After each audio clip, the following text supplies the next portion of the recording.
Le don est paradoxal puisque d'un côté il peut paraître naïf, béni oui, sympathique, on est tous d'accord. Mais en fait quand on creuse, autant quand on mène des coachings, quand on fait des recherches académiques, on voit que le don est au cœur du leadership.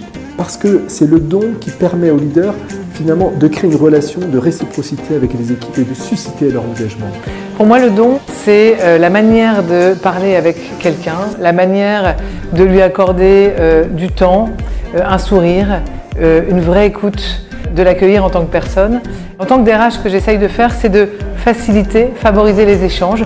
Donc c'est permettre aux collaborateurs de mieux se connaître et de mieux identifier quel est le don juste qui leur appartient et qui est un don libre.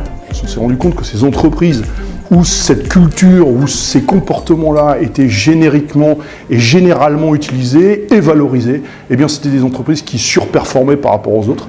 Et puis aussi c'était des entreprises qui résistaient à certains impacts, à certains éléments de crise, à certains incidents, à certains accidents, beaucoup plus que d'autres entreprises, tout simplement parce que vous avez des réactions collectives, on a de l'entraide qui se met en place.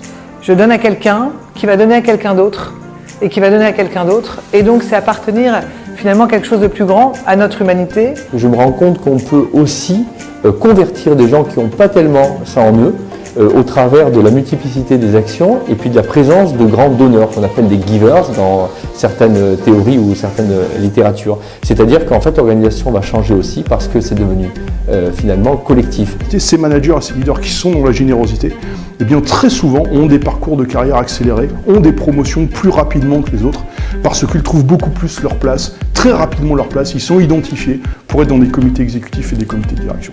Donc le don aujourd'hui me semble incontournable en termes de valeur individuelle pour le leader, mais qui peut être aussi quelque chose qu'il faut mettre dans l'organisation au travers par exemple du rituel et de demandes, de retour de feedback et de revendications de comment l'entreprise et l'organisation peut rendre et donc recevoir à son tour et à nouveau donner.